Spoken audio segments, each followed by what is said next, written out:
Hi there, everyone, and welcome to The Daily Gardener, and thank you for listening. I'm your host, Jennifer Ebling. It's November 20th. Today, we celebrate the garden writer and gardener who turns 91 years young today. We'll also learn about the man who created the world's smallest rose garden. We'll recognize the lost work of an American botanist and painter, and we'll salute November with an excerpt from a book by an American historical crime novelist. We grow that garden library today with a fantastic book about the arts and crafts movement, which gave us wonderfully inspiring homes and gardens. And then we'll wrap things up with the story of a misnamed plant, and it's too late to change it now. But first, let's chat about subscribing to the free Friday newsletter for the Daily Gardener. All you need to do is head on over to the website. It's at thedailygardener.org. Don't forget to spell gardener correctly, Gardener, and make sure you're heading over to .org and not .com. In any case, once you sign up for the newsletter, you'll get a Friday update from me with some personal pictures of my own garden, some little houseplants and things that I have going on here in the house. I'll also share some garden-related items for your calendar. I'll feature all of the Grow That Garden Library books for the week. I'll give you some exclusive gardener gift ideas and garden-inspired recipes that I think you'll enjoy. And then you'll also get some behind-the-scenes updates regarding the show and more. Plus, don't forget that every week, one lucky subscriber will win a book from the Grow That Garden Library bookshelf, which is completely overflowing by now, as I'm sure you can imagine. And also, don't forget that I love seeing your garden pictures, stories, birthday wishes, and so forth. So if you're going back through your photos or you just want to reminisce a little bit, go ahead and send me those photos. I love that. My email address is jennifer@thedailygardener.org. Here's today's curated news. Today, I selected a piece that was written by Helen Newling Lawson, and it was featured in the Family Handyman. I loved the title of Helen's article. It was called Things I Wish I Knew Before Planting Fall Bulbs. Great title and great post.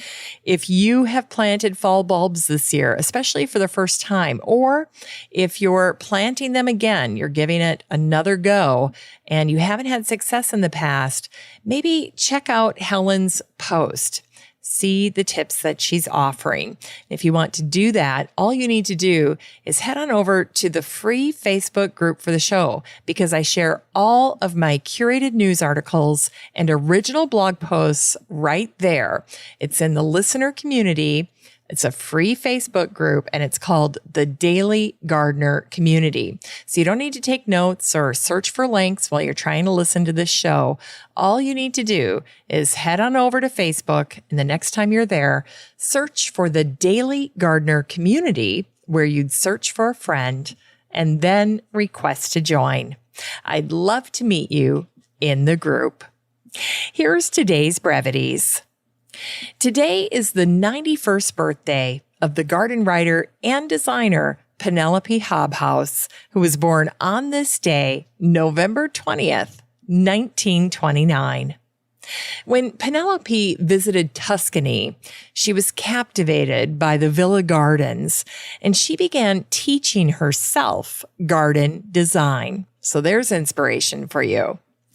A 2016 article in the New York Times said Penelope is, quote, a fixture in the minds of gardeners who love rooms and bones, the paths and walls, and satisfying verticals that form the skeleton of a garden. Hear, hear. Penelope has designed gardens all over the world, including a garden for Elizabeth, the Queen Mother, at Walmer Castle in Kent, an herb garden for the New York Botanical Garden, and an English cottage garden for Steve Jobs' woodside home. Gardens Illustrated recently shared a post featuring 6 of her garden design principles. And I thought I'd run through an abbreviated version of that right now with you. First, Penelope says, think about backgrounds. Large trees can be used to frame the sky. Hedges provide vertical and horizontal lines, as well as a background for planting, while small trees with broad, globular, or pyramidal heads act as ceilings. I love that. Low continuous hedging can be used to frame pathways. Then she suggests to create a strong framework. Penelope says, I tend to create a strong structure or framework for my gardens with looser planting within. The architecture can be supplied by buildings, walls, steps, and pergolas, but also by plants. Great idea. Then she says, don't overuse colors. The cardinal rule for planting is to use bright colors sparingly. Form is much more important than color, and flowers are fleeting. So start instead with the shapes and hues of trees, hedges, and shrubs, and the leaf form and color of herbaceous plants, the shape they make, and the height they grow to. Which goes against all of our first instincts, doesn't it? Because we always are attracted to color. And so often we think about that first and we completely go crazy. And the next thing you know, our garden just looks like it's a complete hodgepodge, which there's nothing wrong with that.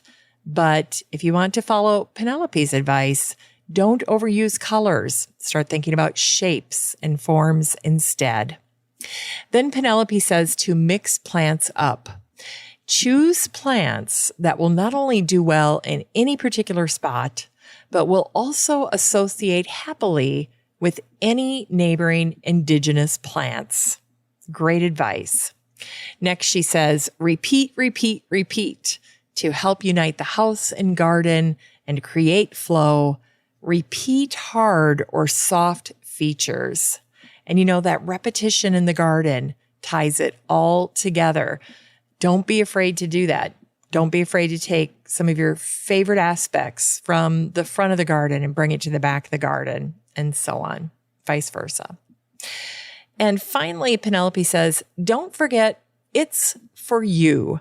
Gardens should provide shade and shelter, seats for contemplation, sense and solitude, and require just the right amount of maintenance to encourage relaxation, because after all, they are places to be enjoyed. And I love that Penelope ends on this note, because if we work like dogs in our gardens and we have nothing left, we often can end up feeling resentful about our gardens. And that's a terrible place to be. So don't do that. Don't overwork the garden. Back off. If you did that this past summer, if you threw yourself into your garden, if you were a little overzealous maybe because of the pandemic, and now you're too poop to pop and you just need a break, take the break and learn from it. And next year, scale back a bit. Now, despite all of her achievements, gardeners find Penelope relatable and personable. Remember, she made all of these fantastic gardens and she was entirely self-trained. In a recent video, Penelope said, "I'm still finding my way." So relatable. And today is the anniversary of the death of the Oregon Journal columnist and gardener Richard William Fagan, who died on this day, November 20th, 1969.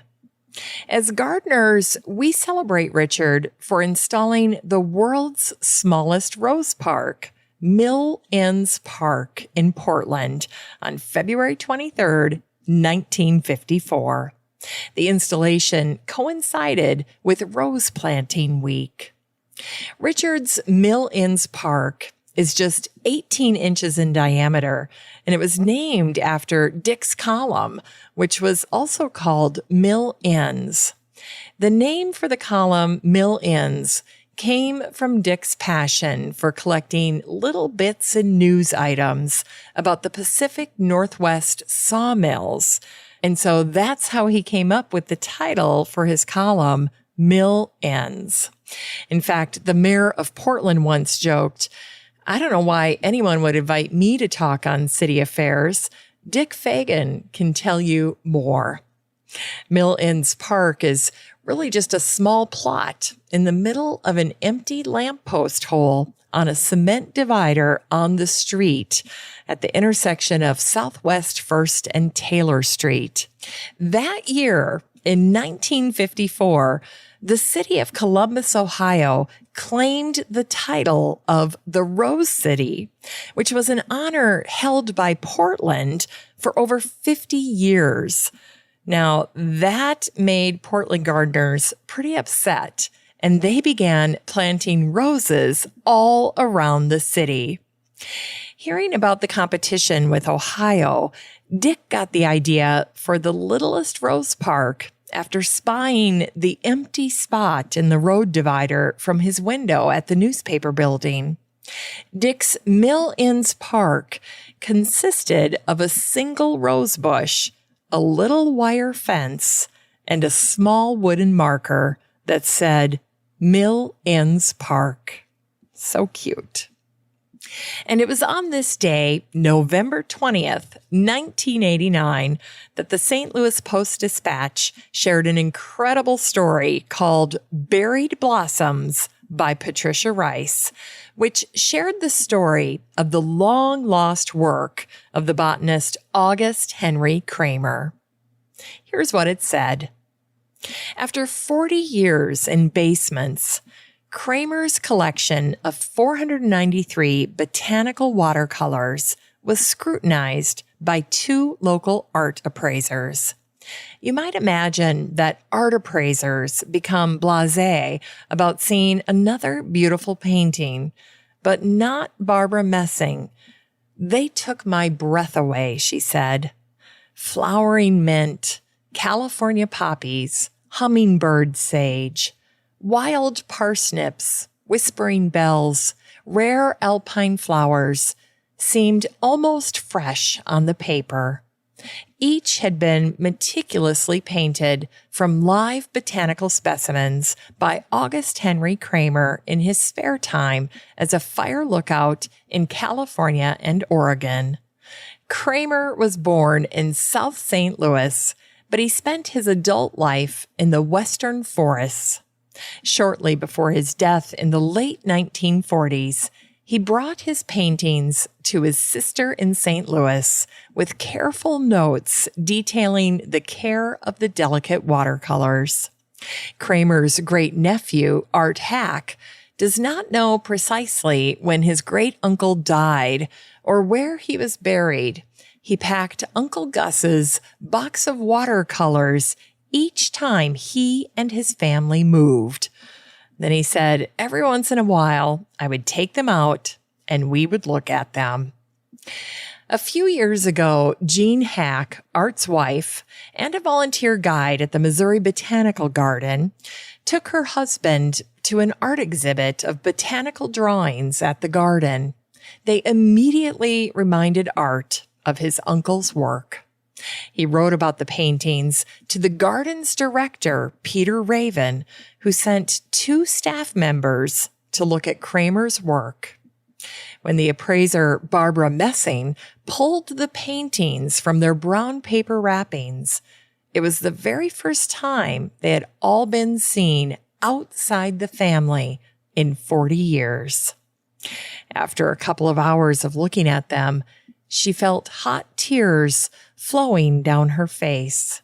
She said, each drawing was so beautiful, it made me cry. In Unearthed Words, today's words are from the American historical novelist Martine Bailey from her book, A Taste for Nightshade. The next morning, I had to get outside. and so began a period of long walks in the park.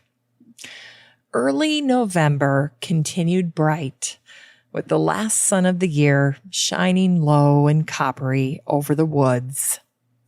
Striding through heaps of rusty autumn leaves, I ached to see beauty dying all around me. I felt completely alone in that rambling wilderness, save for the crows cawing in their rookeries and the wrens bobbing from hedge to hedge. I began to make studies in my book of the delicate lines of drying grasses and frilled seed pods. I looked for some lesson on how best to live from nature that every year died and was renewed, but none appeared. It's time to grow that garden library with today's book, Gardens of the Arts and Crafts Movement by Judith B. Tankard. This book came out in 2018, and the topic is a favorite of mine. In this book, the landscape scholar Judith Tankard shares the inspirations, elements, and evolution of garden design during this iconic movement.